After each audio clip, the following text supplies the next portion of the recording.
هو انا يعني عشان مطبخي مكسر هقعد جنبه واعيط؟ لا طبعا مش هعيط.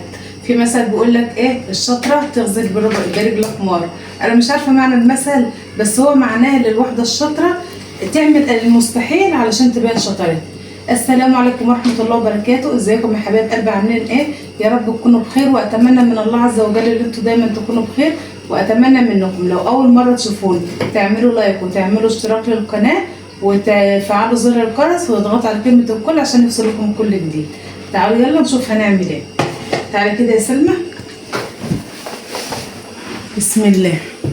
انا هنا المطبخ بتاعي سقط كده من تحت وتعتبر المواعين على الارض، فانا جبت دمت البرنيكات دمت. واحده حبيبتي كده بياعه على اول الشارع قصدتها في البرنيكات ديت، ما اتاخرتش عليا وادتهاني. تعالوا يلا نشوف هنعمل ايه، لان انا مش هسيب المواعين على الارض لان دي ألمونيا والألمونيا بتتاكل.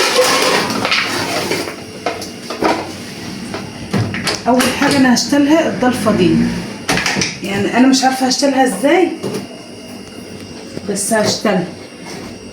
يعني المسامير دي عاوزه تتفك بمفك او بسكين. وقفي كده يا سلمى وهاتي لي سكين. فتحتي، انا ما عرفتش افك الضلفه.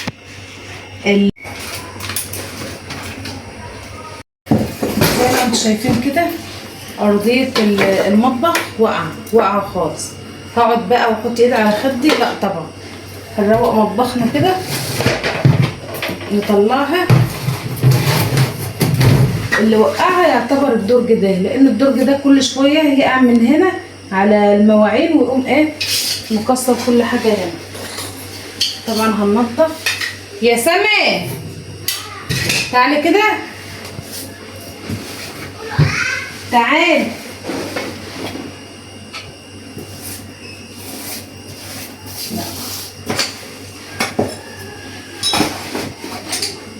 تعالى هاتيلي الجاروف والفرش.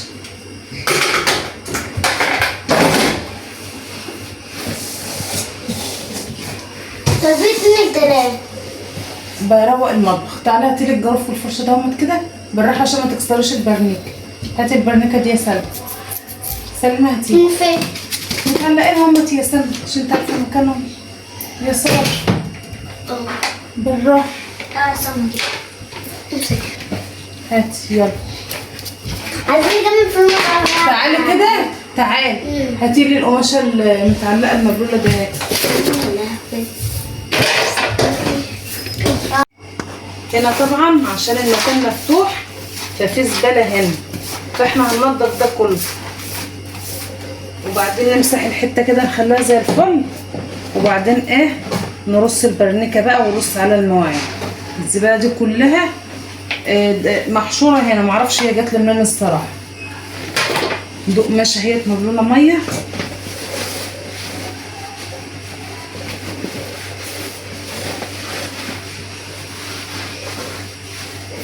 وقفي كده يا سلمى على ما امسح. هنا بقى نكنستها ومسحتها اهو وخليتها زي الفل. ماشي. جه الدور بقى ايه البرنيكات. انا لسه مش عارفه انا هرصهم ازاي، بالطول ولا بالعرض. يعني هي كده تصدقي تيجي كده ماشي جت كده.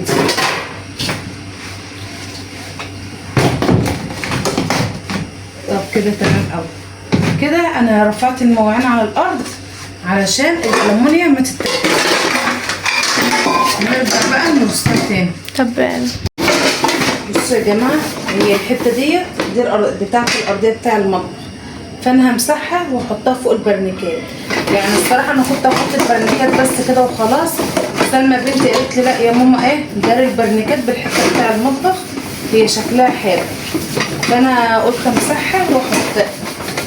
هنشوف كده مع بعض النتيجه في الاخر يبقى شكلها ايه.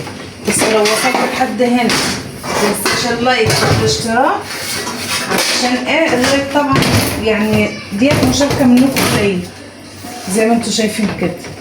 حلو حلو والله مش باين حاجه. هنحط بقى هنا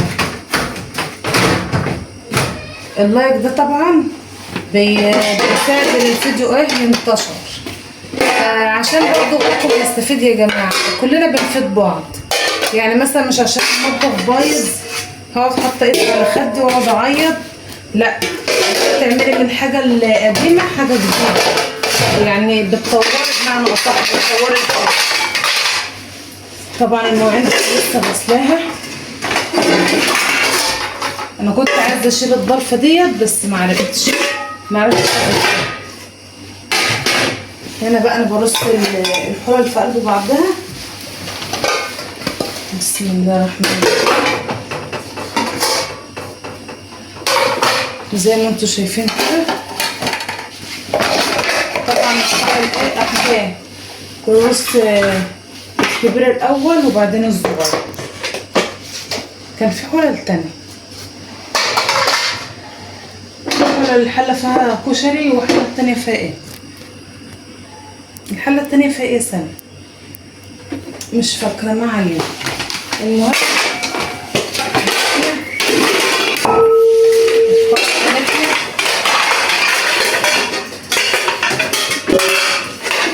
ونخلي بالك كده.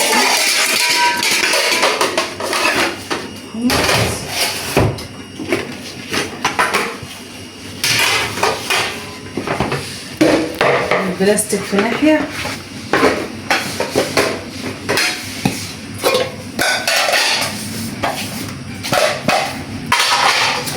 بسم الله الرحمن الرحيم.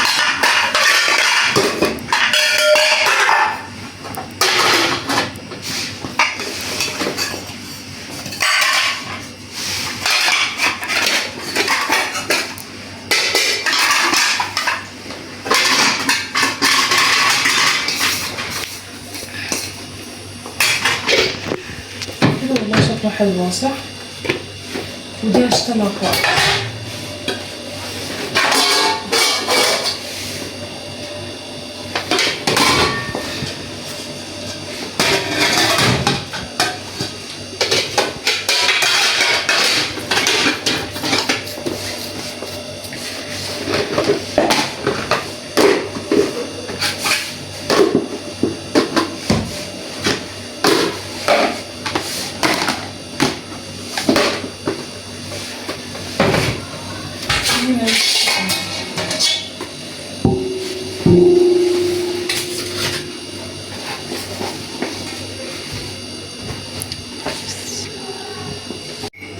وزي ما انتم شايفين كده يا حبايبي، انا جددت المطبخ من ابسط حاجه ومن اقل حاجه، من دوم.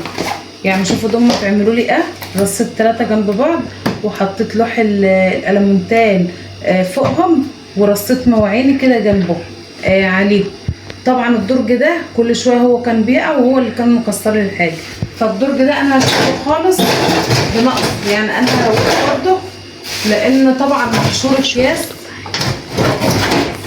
هو ما بيتحطش في المجرى بتاعته او المجرى بتاعته متلكله، فكل شويه بيقع هنا طبق لي المواعين وكسر لي المطبخ. فدوت انا هروقه خالص وبنقص. بس اللي انا عاوزاه منكم تقولوا لي ايه رايكم في التعليقات، يجي مني ولا ما يجيش مني. بس بالله عليكم ما تنسوش اللايك والاشتراك. قربي كده يا سلمى وريهم، بعيدة عن الكركبه دي بقى. طبعا انا هجيب هنا ستاير زي ما انا قايله لكم على المطبخ داير نداير كده، وده كله هيتداير. يعني انا هحوش الضلفه دي واحوش الضلفه ديت واجيب ستاير اركبها كده على المطبخ داير نداير، عشان مواعيني تبقى متداريه وحاجتي تبقى متداريه والستاير هتنطق المطبخ. فقولوا له ايه كده رايكم في التعليقات.